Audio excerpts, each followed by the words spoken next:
En este momento les voy a estar dando el tema de lipoproteínas, ¿ok? Bueno, como tal, las lipoproteínas pues van a ser un tipo de proteínas que se van a encargar del transporte de triacilglicerol, colesterol y vitaminas Q, D, A y E, ¿ok? Estas van a ser liposolubles como tal. Bueno, como tal, vamos a tener que van a ver diferentes tipos de lipoproteínas y se podrían clasificar en, pues, se podría decir es que las que son más densas y en las que son menos densas, perdón, y más densas.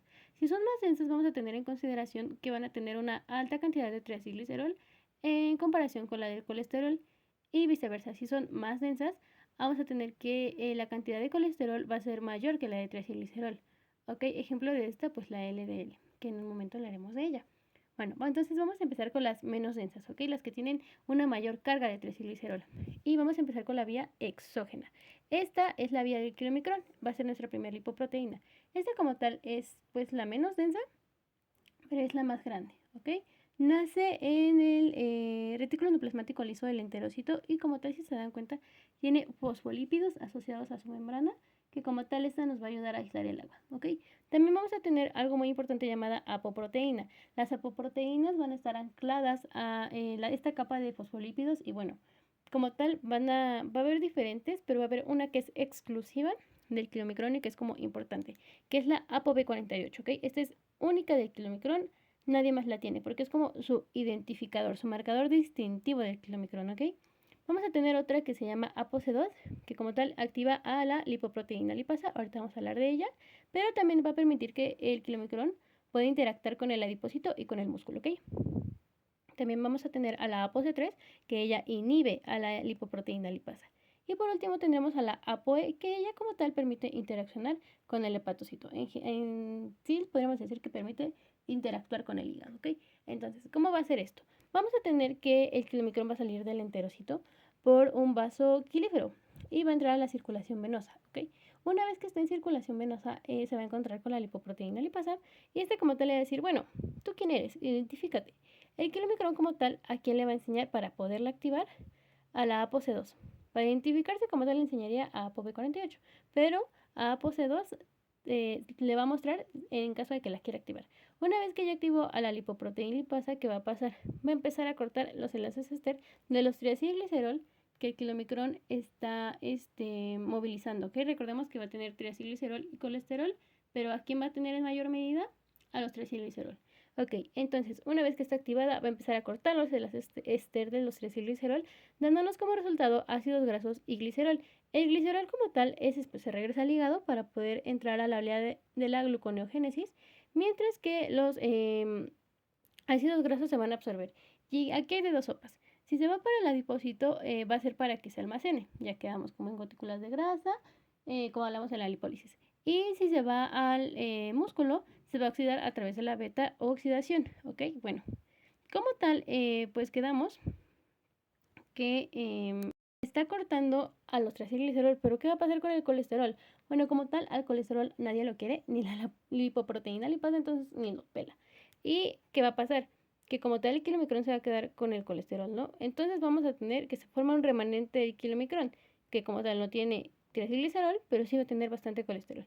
Y como tal lo que va a hacer pues regresar al hígado, le va a mostrar su ApoE y pues el hígado le permite estar como adentro de él. Bueno, como tal, lo olvidé mencionar, la ApoC3 para qué nos va a ayudar a inhibir a la lipoproteína lipasa. ¿Por qué tendríamos que inhibir a la lipoproteína lipasa? Porque la lipoproteína lipasa degrada o bueno, desintegra demasiado rápido los triacilglicerol. Entonces, para que esto no pase, para que no lo haga tan rápido, la podemos inhibir, ¿ok? Bueno, como tal, otro dato importante es que la ApoB48 y ApoB100, que en un momento hablaremos de ella, vienen del mismo gen, ¿ok? Bueno, vamos a tener nuestra primera patología que es la hiperlipoproteinemia número 1. Esta como tal es una mutación en la enzima de lipoproteína lipasa y que nos va a generar que las concentraciones de VLDL y kilomicrón estén muy altas. Por lo tanto, los triacilglicerol estarán arriba de los 100 miligramos sobre decilitro. La concentración normal de triacilglicerol es de 150 miligramos sobre decilitro. Entonces, tendría que pues, respetar ese límite, pero en este caso no pasa eso. ¿Ok? Bueno. Ahora vamos a hablar de la vía endógena. En un momento les daré los valores normales de VLDL, ¿ok? Bueno, la vía endógena va a estar llevada a cabo por la lipoproteína VLDL. Ella van a hacer también el hígado y igual que la etilomicrón, va a tener mayor concentración de triacilglicerol que de colesterol, ¿ok? Y va a tener en sí las mismas apoproteínas ApoC2, ApoC3 y ApoE, y como tal van a tener las mismas funciones. La única que va a cambiar es ApoB100. La ApoB100 va a ser exclusiva del VLDL, es como su identificación, ¿ok? Bueno, y como tal el proceso pues vuelve a ser el mismo. Vamos a tener que la lipoproteína lipasa pues va a ser activada por medio de la ApoC2, va a empezar a cortar los triacilglicerol, y aquí el problema va a derivar en que no va a tomar el colesterol. Entonces nos va a formar una nueva lipoproteína llamada IDL. IDL va a ser 50% triacilglicerol y 50% colesterol, ¿ok? Aquí, ¿qué va a pasar? Esta pues se va a ir al músculo, y el músculo le va a quitar sus apoproteínas. Por lo tanto, si le quita ApoC2 ya no va a poder activar a la lipoproteína lipasa ni va a poder interaccionar con el el adipócito y el músculo. También le va a quitar de hecho su ApoE, por lo tanto ya no va a poder interaccionar con el hígado, y va a formarnos a la llamada LDL, porque también le va a quitar sus triacilglicerol. La LDL es lo que conocemos todos, o la mayoría, como el colesterol malo, ¿ok? Esta como tal es muy densa, va a tener más cantidad de colesterol que de triacilglicerol. Con la única que sí se va a quedar es con la ApoB100, ¿ok? Y pues esta es la que está como más ligada a, a riesgo cardiovascular, ¿ok? Aquí como tal, ¿cuál es el problema? Cuando hay inflamación, vamos a tener que se liberan los radicales libres de oxígenos y le va a llamar a LDL, pero para lo único que le va a hablar es para robarle sus electrones. Entonces, cuando le roba sus electrones, vamos a tener que se forma LDL oxidada, ¿ok? Cuando la LDL está oxidada, se va a ir hacia la pared de las arterias. Cuando está en la pared de las arterias, va a llegar un macrófago. Y el macrófago como que lo ve y se le antoja y se lo come. El problema de que se lo coma es que está comiendo prácticamente puro colesterol, ¿ok? Por lo tanto, poco a poco se va a convertir ahora en una llamada célula espumosa.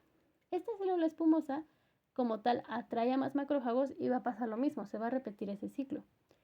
El músculo liso, que recordemos que es como el músculo que predomina en las arterias, va a fijar ese LDL oxidado a la pared por medio de fibras de colágeno, ¿ok? Y esto va a seguir pasando hasta formarnos una patología llamada arteriosclerosis, ¿ok? Y bueno, como tal, pues las células espumosas van a generar inflamación, van a generar radicales libres, lo cual va a generar LDL oxidado, y el ciclo se va a repetir, ¿ok? Aproximadamente se tarda 40 años para que se tenga una placa de arterioma como significativa que ya tape el vaso sanguíneo, la luz del vaso sanguíneo. Sin embargo, para que esto suceda también depende si la alimentación de la persona. Si es una alimentación rica en grasa, a lo mejor ya no van a ser 40 años, ya van a ser 30 años. Y viceversa. Como tal, si no comes tanta grasa, pues va a tardar más años en formarse esta placa de arteroma. Y bueno, un signo como de alerta de que ya está pasando como la obstrucción de la luz es la angina de pecho. Ok, bueno, entonces, como tal de que se conforma una arteriosclerosis, va a ser una placa de arteroma donde el núcleo o el centro va a ser LDL oxidado, la periferia va a ser, pues sí, células espumosas o macrófagos espumosos, y va a estar fijada y endurecida por las fibras de colágeno que pues nos produjo el músculo liso. Tener otra patología llamada hipercolesterolemia familiar. Esta como tal es una enfermedad autosómica dominante, donde va a tener una mutación en el receptor de LDL, ¿ok? Como tal, nos habla de un alto riesgo cardiovascular, y aquí ¿cuál va a ser como nuestro signo? Que el colesterol va a estar arriba de 400. También signos de sospecha van a ser santelomas, santelasmas, perdón. Los santelasmas, como tal, son placas de colesterol en pliegues, por lo tal, como que pigmentan un poco esos pliegues, ¿ok? Y una pigmentación de color amarillo, sobre todo en ojos. Bueno, ahora, ya hablamos de todo lo malo, hablemos de algo un poquito más bueno. Vamos a hablar de transporte de HDL. ¿Qué va a ser? Va a ser el transporte inverso, ¿ok? Como tal, esta es una lipoproteína de baja densidad que es producida por el hígado y por los enterocitos, ¿ok? Bueno, ¿qué va a hacer? Va a agarrar el colesterol sobrante, el colesterol basura de órganos periféricos, para llevarlo al hígado y que en el hígado se pueda degradar. ¿Cómo va a ser esto? Bueno, como tal, vamos a tener que su apoproteína principal es la ApoA1. Esta va a activarnos dos proteínas muy importantes. Va a activar a la transportador ABC, que esta es la que va a decirle a los órganos periféricos que puedan soltar su colesterol basura, ese colesterol que les sobra. Y una vez que están afuera, pues recuerden que el colesterol no se puede degradar así como así. Por lo tanto, necesitamos formar unos esteres de colesterol. Necesitamos pegar los ácidos grasos para formar esteres de colesterol. ¿Cómo se va a dar esto? Se va a dar gracias a la LCAT. Ella va a formar esteres de colesterol en los vasitos sanguíneos y esta solamente va a funcionar si hay una presencia de ApoA1. ¿Ok? Como tal, el proceso de formar, como la capacidad de una enzima de poder formar esteres de colesterol o de pegar a los ácidos grasos en X o Y compuestos se le llama transesterificación. ¿Ok? Bueno, como tal, HDL va a tener otras apoproteínas como es ApoE o ApoC2. Sin embargo, la ApoC2 se la va a donar al kilomicrón y a VLDL. Como tal, eso sería todo de lipoproteínas. Ahora, ¿de qué vamos a hablar? Del perfil lipídico. ¿Ok? Vamos a tener también otro tipo de patología llamada dislipidemia, que como tal es un conjunto de dos. Una hipercolesterolemia, donde nos habla de valores arriba de 200 miligramos sobre decilitro de colesterol. Aquí se me pasó de poner que era de colesterol. Como tal, ya hablamos de lo que pasa con el colesterol en altas cantidades, nos va a formar una arteriosclerosis, daña el endotelio de los vasos, ¿ok? Y también la dislipidemia es el conjunto de esta, junto con la hipertriacilglicerodemia, que es una alta cantidad de triacilglicerol. Hablamos de arriba de 150 miligramos sobre decilitro. A veces nos suelen pedir como cálculos, entonces vamos a sacarlos, ¿ok? Como tal, bueno, para empezar también vamos a ver como el valor como óptimo de la HDL, que es como el colesterol bueno.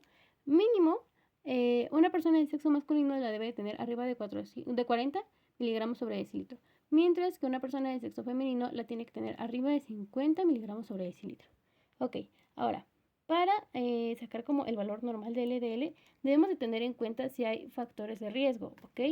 Podrían ser estos factores de riesgo si la persona sufre de diabetes mellitus tipo 2, si hay obesidad, si es del sexo masculino, si sufre de hipertensión arterial, si tiene dislipidemia, que ya hablamos hace un momento de ella, si tiene más de 45 años y si sufre de tabaquismo, ¿ok? Entonces, dependiendo de cuántos factores de riesgo tenga, vamos a tener en cuánto debería estar su LDL. Si no tiene ningún factor de riesgo, debería estar abajito de 160. Si tiene un factor de riesgo, abajo de 130. Si tiene dos factores de riesgo, abajito de 100. Y si tiene tres factores de riesgo, abajito de 70. Ok, ahora, ¿cómo podemos calcular el LDL? Va a ser la resta del colesterol total menos la suma de HDL más VLDL. Pero a veces no nos llegan a dar el VLDL, solamente nos llegan a dar el triacilglicerol. Bueno, si dividimos el triacilglicerol entre 5, nos va a dar el valor de VLDL y como tal ya podríamos sacar cuánto LDL tiene el paciente o la persona de la que estamos hablando. Y como tal, ese sería todo sobre lipoproteínas.